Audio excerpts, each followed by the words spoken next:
And I checked today, or on Tuesday. It went live on Tuesday, and I checked at the end of the day, and there were already, I mean, it was already off the page, the number of people that had responded. So right on, go Chucksters.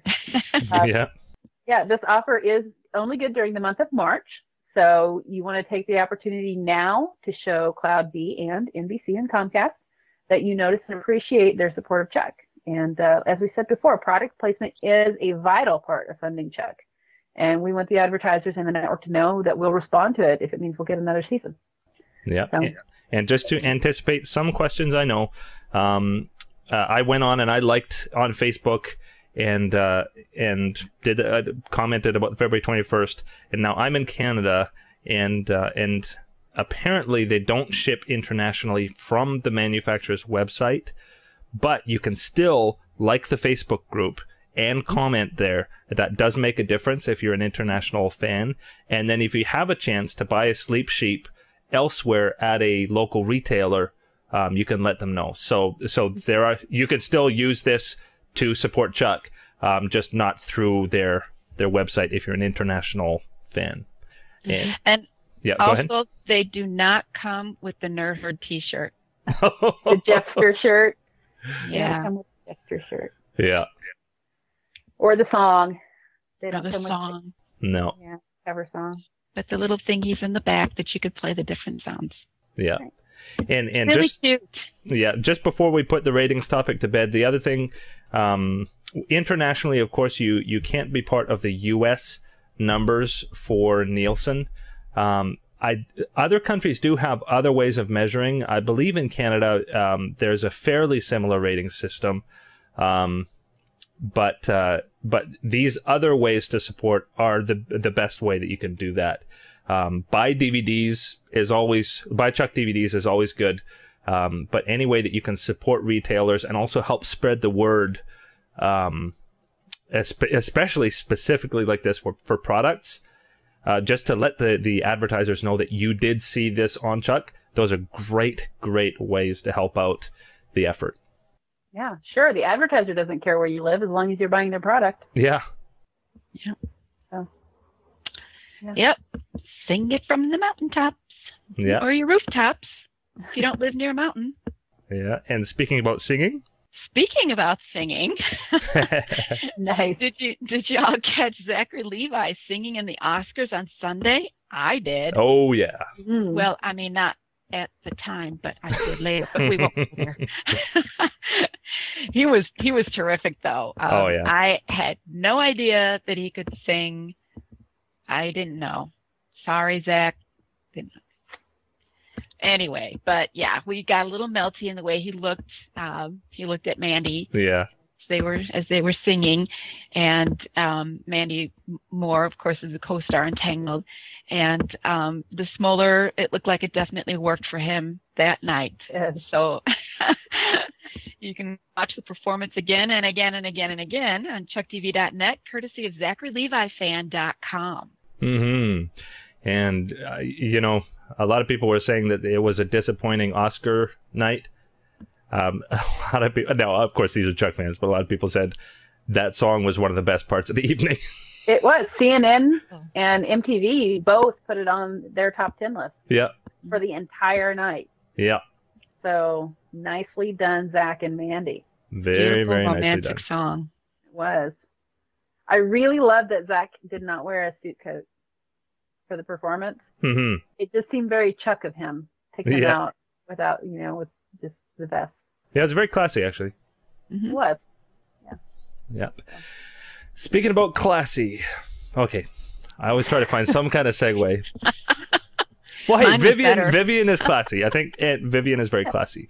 But we're going to talk about the episode of Chuck versus the First Bank of Evil. Whoa, Yep. And online, there were some mixed opinions about the episode. Again, similar to last week. I would say most people really liked it. I loved the episode. I think one of the biggest things is that, just as we mentioned last week, Vivian is being introduced in a fairly understated way. They're giving her time to simmer into the story, and that didn't work for some people. For some people, it did. What did you guys think? Mel, you take it first. I like how they're introducing her. It feels more organic Mm-hmm. to be bringing her in this way, kind of easing her into it. We're getting to see some parallels between her and Chuck. Chuck at first did not see the intersect as a gift, Mm-hmm. and was mistrustful of the CIA and the NSA. And Vivian is the same. She's not seeing her father's legacy as a gift, and she's mistrustful of the CIA. She's being given some incorrect information. She's being played by Ray Wise, which is not his name on the show. That's his real name. I cannot remember the lawyer's name. Riley. She's being played by Riley. It's causing her to really, really question Chuck and his motives and the CIA's motives. Unfortunately, General Beckman threw him under the bus by reneging on that promise to let her see her father. But I see a lot of similarities between the two of them, and I like that they're doing it, and they're doing it so in Chuck's world, slowly. Mm-hmm. They're doing it slowly. I mean, we know these episodes usually have 3 episodes worth of stuff in one. Mm-hmm. So, we've only had her around for 2 episodes, and we know a fair amount about her, but we still are left wondering about a lot, including her motives, including her future, her plans, her schemes, if you will, when we finish out this episode. Yeah. I keep hoping that when all is said and done, at the end of the arc, she'll just turn out to be good.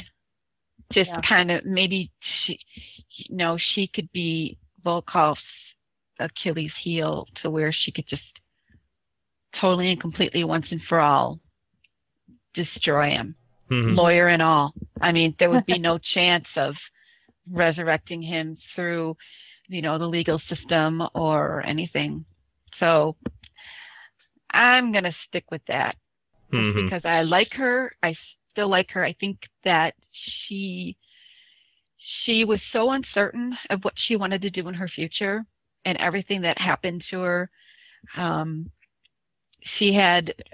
Riley was feeding her just the right amount of planting the bad seeds at just the right time.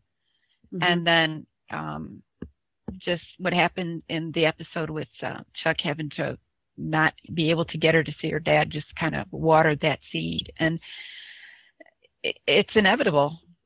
I mean, what would you do if you were in her position? She sees these pictures of her dad that her dad had kept. She's touched. Mm-hmm. And, she wants to see her father and ask her these questions herself, ask him these questions herself, and find out she's being used. I don't know. I all in all, I felt sorry for her. Mm-hmm. And I do feel sorry for her. So that's why I'm hoping for a happy ending for her. Yeah. Yeah, and I think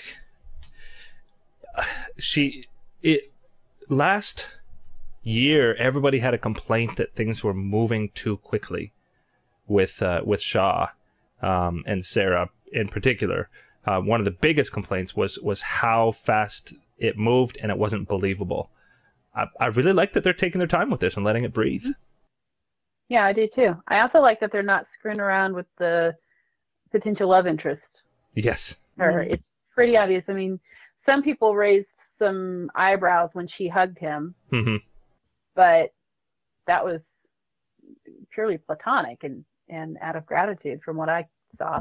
And most of the responses I saw to those questions were, it was out of gratitude. I didn't see anything suggesting that she was meant to be a love interest for Chuck at all, and I appreciate that. Especially when we have such wonderful scenes of the two, Chuck and Sarah, bantering while robbing a bank Oh, yeah. about their wedding. Delightful And stuff. Sarah's just, oh, so sweet. Oh, in that yeah. moment when she found the dress that Oh. but that was so sweet, so well done by Yvonne. Oh, yeah. Yeah, This so is the- somebody made a comment that scene has been done in every rom-com, but she did it better.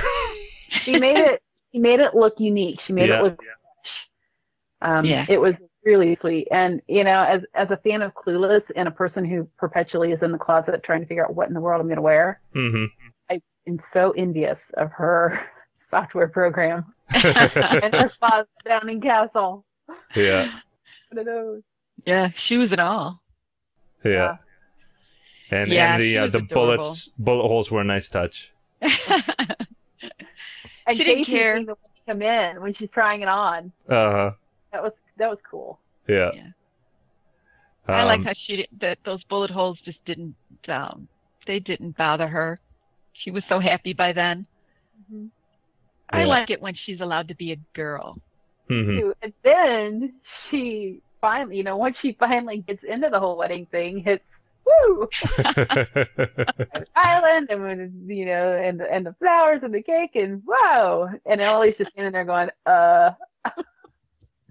and Chuck, bless his heart, I work at the Buy More.